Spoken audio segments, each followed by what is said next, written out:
닌자는 매우 빠르고 매우 똑똑하고 거의 누구든 물리칠 수 있으며 영화와 문학에서만 존재합니다. 꼭 그렇진 않아요. 적어도 한 명이 남아있어요. 올해 73세의 엔지니어인 가와카미 지니치는 아마도 일본의 마지막 진정한 닌자 그랜드 마스터일 거예요. 그는 반문파의 21대 수장입니다. 이 가문은 500년 전으로 거슬러 올라가는 닌자의 전통을 가지고 있어요.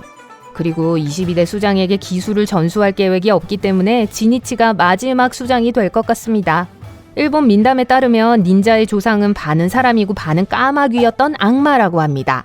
더 많은 공식 기록에 따르면 1162년에 타락한 사무라이가 최초의 닌자 학교를 시작했다고 합니다.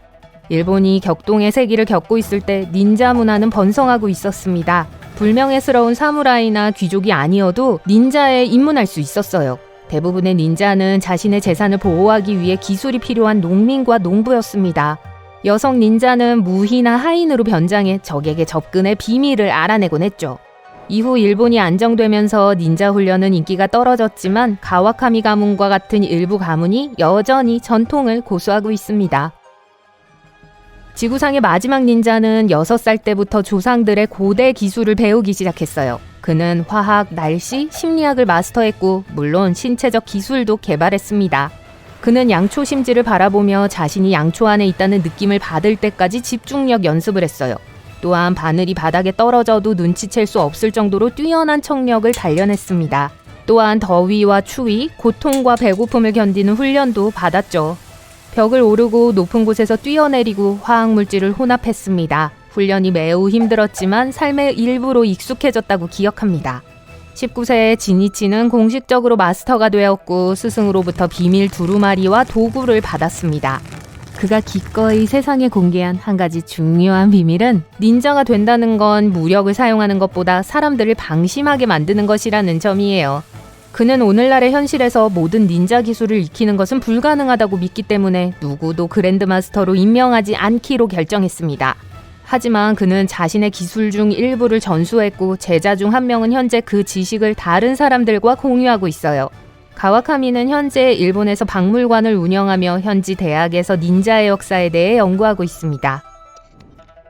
지리교실에 있던 지구본 기억하세요? 이 지구본은 아직도 수작업으로 지구본을 제작하는 세계 마지막 공방 중 한 곳에서 제작되었을 가능성이 높습니다.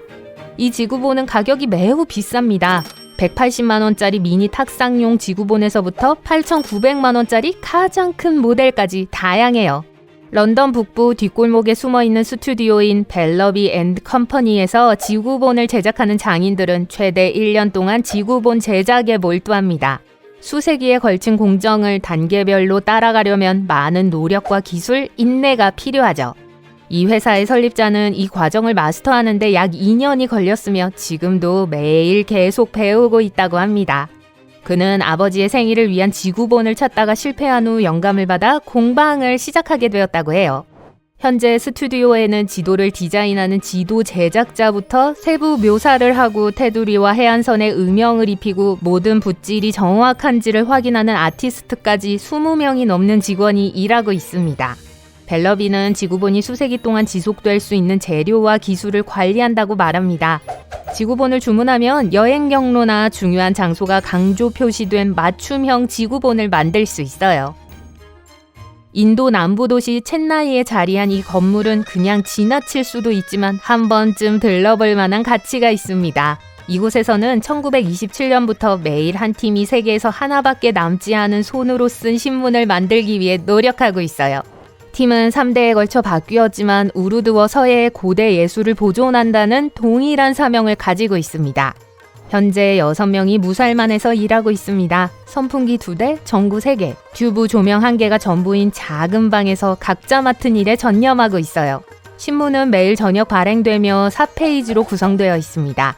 처음에는 손으로 쓴 다음 수천 명의 구독자를 위해 인쇄기를 통해 여러 부로 제작됩니다. 영국에는 아직도 수작업으로 가위를 생산하는 세계에서 마지막일지도 모를 공장이 있습니다. 라이트 가문은 적어도 19세기 초부터 가위 제조 사업에 종사했어요. 이 기술은 5대째 가업을 이어오던 가장이 세상을 떠날 때까지 대대로 전수되었습니다. 사업은 1970년대까지 번창했어요. 하지만 사람들은 가끔씩 교체해도 아깝지 않은 값싼 가위를 쉽게 접할 수 있게 됐어요. 영국의 가위 제조 회사 수는 1990년까지 70개에서 2개로 줄었습니다. 그러자 라이트 사업의 새로운 소유주가 등장했어요. 상황이 그리 좋지는 않았지만 회사에서 가위를 만드는 과정을 담은 동영상이 바이럴이 되면서 미국으로부터 주문이 쇄도하여 다시 살아날 수 있었습니다. 우리 모두는 생물학 책에서 열심히 실크를 짜던 누에의 이미지를 기억해요. 하지만 이 세상에는 매우 희귀한 조개류의 타액으로 바다의 실크, 즉 바이서스를 짜는 방법을 알고 있는 한 여성이 있습니다. 그녀의 이름은 치아라 비고이며 이탈리아의 한 사르데냐 섬에 살고 있어요. 그녀는 할머니에게 기술을 배웠고 할머니는 할머니의 어머니에게서 기술을 배웠습니다. 매년 봄 그녀는 이른 아침 잠수하여 조개 타액을 채취하여 고대 이집트, 그리스, 로마에서 최고급 직물로 사용되었던 비단을 만듭니다. 이렇게 만들어진 실크는 햇빛을 받으면 금처럼 빛나고 무게도 거의 나가지 않아요. 치아라가 비단으로 엄청난 돈을 벌 수 있을 거라고 생각하시겠지만 그녀는 자신의 작품을 절대 팔지 않습니다. 그녀는 비단이 바다의 영혼이라고 믿으며 도움을 요청하는 사람들에게 무료로 비단을 나눠주고 있어요. 바이서스가 행운과 다산을 가져다 준다고 믿기 때문이죠. 세계 마지막 케이블카 시스템은 거의 150년이 지났지만 여전히 샌프란시스코에서 작동하고 있습니다. 이 케이블카는 국가적 랜드마크의 지위를 갖고 있으며 케이블카가 없는 샌프란시스코를 상상하는 건 불가능해요. 케이블카에 대한 아이디어는 스코틀랜드 출신의 엔지니어가 젖은 자갈길에서 마차를 끌어올리기 위해 애쓰는 말들을 보고 떠올렸어요. 광산업에 종사했던 그는 무거운 짐을 들어올리는 컨베이어 벨트 기술을 케이블카 시스템에 적용했습니다. 그의 발견은 즉각적인 성공을 거두었어요. 20세기 중반이 되자 버스가 케이블카보다 운영비가 훨씬 저렴해졌고 당시 샌프란시스코 시장은 이 낡은 교통수단을 없애야 한다고 선언했습니다. 주민들은 이 결정에 강력히 반대하며 케이블카 시스템을 지켜낼 수 있었습니다. 이동식 극장에서 영화를 본 적이 있나요?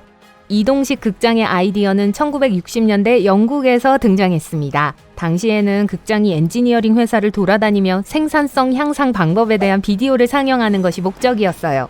첫 번째 프로토타입은 성공적이었고 영국 정부는 베드포드라는 맞춤형 이동식 극장을 7대 제작하여 전국을 순회하며 표준을 높이고 영국의 역사를 홍보했습니다. 영화는 트레일러 안에서 상영됐어요. 기술부는 곧 모든 이동식 극장을 매각했고 현재 단 한 대만이 여전히 원래의 목적으로 사용될 수 있습니다. 이것은 현재 다른 빈티지 차량들과 함께 박물관에 전시되어 있어요. PS 웨이벌리는 전 세계에 유일하게 남아있는 여객용 패들 증기선입니다. 월터 스콧경의 첫 소설인 웨이벌리의 이름을 따서 명명되었죠. 1975년부터 승객을 수송해왔습니다. 구매자는 증기선이 건조된 20세기 중반의 원래 모습을 복원했어요. 직접 보고 싶으시다면 영국 항구 중 한 곳에서 여행을 떠날 수 있습니다. 웨이벌리호는 영국 해안을 여러 차례 여행했으며 국가적으로 매우 중요한 선박이라는 지위를 얻었습니다.